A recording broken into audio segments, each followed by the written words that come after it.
all of it is about sharing information, sharing experiences.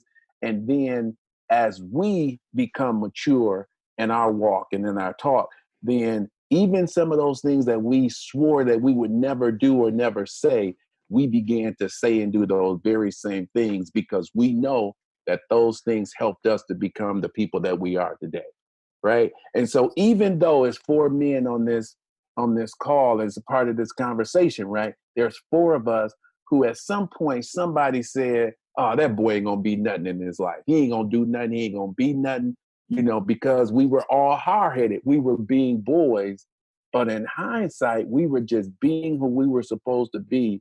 But by the grace of God, we still are allowed to be here today because while some may have given up on us, many others saw the potential, saw what God was trying to do, but also saw that we were just boys being boys. I like the way you said that, Sylvester, but the problem that this runs into is that Black boys don't get a chance to just be boys.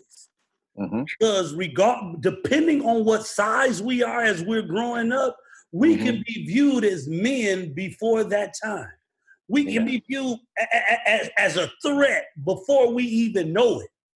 Mm-hmm. And so for me, when I begin to think about this ideal that I didn't want to listen to what it was, I want to throw something out. I was reading something one day, and they said that it takes some time for something in your short-term memory to make it into your long-term memory, right? Mm-hmm. And sometimes it takes something to jolt you in. I love the way that Todd said it was the snap of that strap that reminded him that something that was in his short-term memory needed to move into his long-term memory. But the idea of it is that because if we don't, what ends up happening is that if we don't deal with it in our short-term memory, we'll right over the top of it.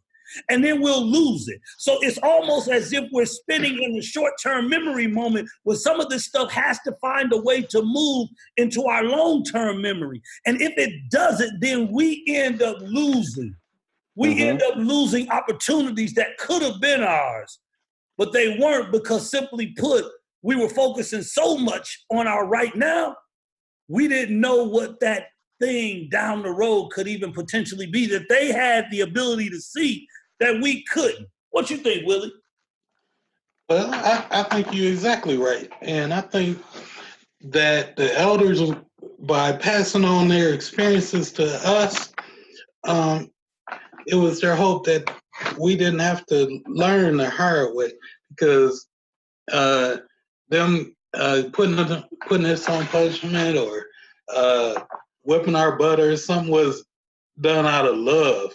And they didn't want to see us fall victim to the police out there beating up people and or maybe even getting shot by them. Had to be introduced to the court system for life, or just be away from your family for long lengths of time, or even get hurt from being in the wrong situation at the wrong time.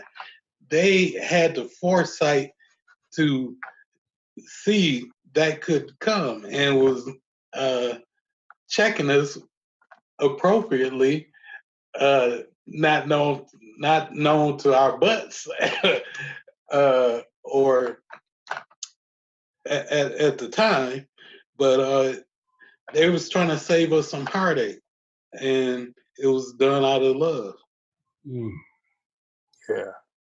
Yeah. What you got, Pat? I'm sorry, Todd. Go ahead. What you got, Todd?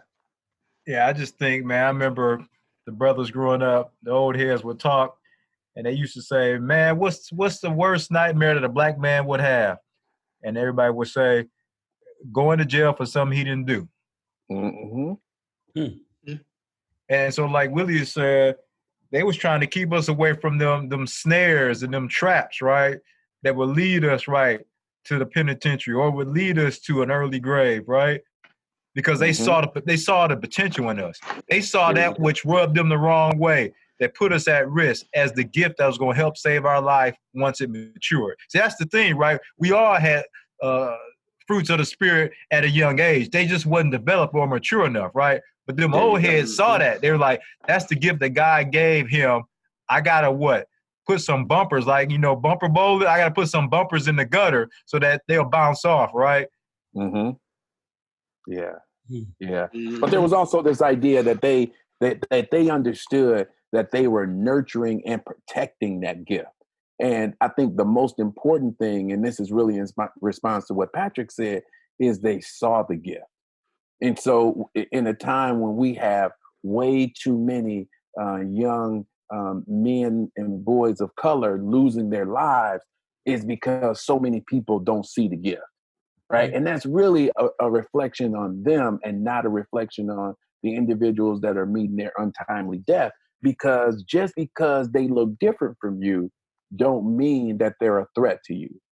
Right. And so we really got to make sure that we use this platform to really recalibrate and change the trajectory of the community that we love so dearly, and making sure that instead of us, you know, throwing in the towel on young people who could grow up to be like the four of us, either one of us, right? Instead of the community throwing in a towel on them, the community will see the gift, nurture it, protect it, and recognize that I might share some information with them and they may not demonstrate that they understand it right now.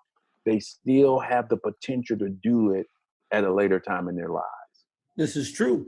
I remember my dad told this story about when he was in church, he could have swore he heard God tell him that he was going to be a preacher. It scared my father so bad, he ran out of the because they all went to the sanctified church. They ran out of the sanctified church and they couldn't find my father for hours. And he went and hid up a tree, and he said he told God he wasn't coming down, and God told him he wasn't going to be a preacher. That he was going to stay up in that tree, right? And after hours began to get hours and moments began to get moments, all of a sudden a sense of dread came over my family. And what I was told was the reason that it was a sense of dread is that in those days when they found you in a tree, it wasn't one you breathed afterwards from. There you go. So one of the things that I want to be mindful of, the hindsight that they brought up when they came up north, was with this idea that when people came up missing, they weren't found again. When they came up missing, they were dead. So we need to be mindful of that, and we need to pay that attention as we going forward. Folks, that's a great segue into our next movement. We're leaving hindsight, and we're going to move into insight. You're listening to The Front Porch. We'll be right back with you.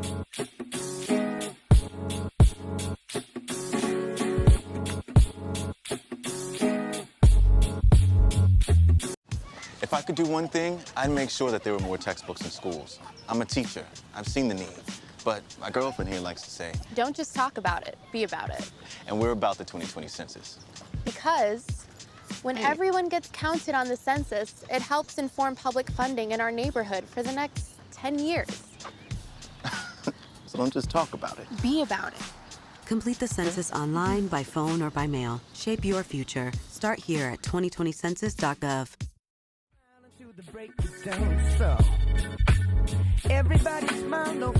And we're back, folks, with another edition of The Front Porch, brought to you by the North Flint Neighborhood Action Council, Community Foundation of Greater Flint, and Census 2020. Please take your census. Your community needs those dollars. And we're having this conversation around this proverb that Sylvester Mom brought to his attention and really shared and could have spared his life. And she simply told him, boy, the more that I teach you, the dumber I get. And that's where we're wrestling at right now. So, Willie, I'm going to start this kickoff with you right now. Tell me a little bit about how this plays a role in our right now. What insights could we take away from this community proverb from Sylvester's mom? Well,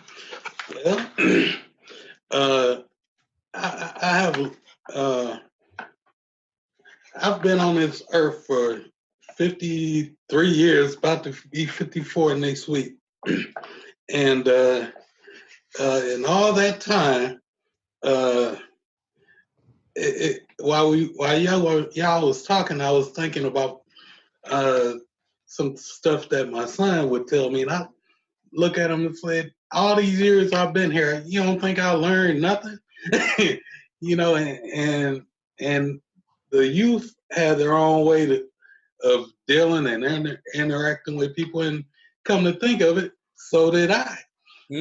Because I remember my dad telling me the same thing, and you know, I might have been put off at the moment because he was the type that if you got in trouble, it wasn't necessarily the punishment or the whipping or anything. It was that long conversation, you know, you was gonna get that lecture, and he would always put in time to see where my mind was at, see how I was doing, and yeah, but we don't always appreciate the experiences of our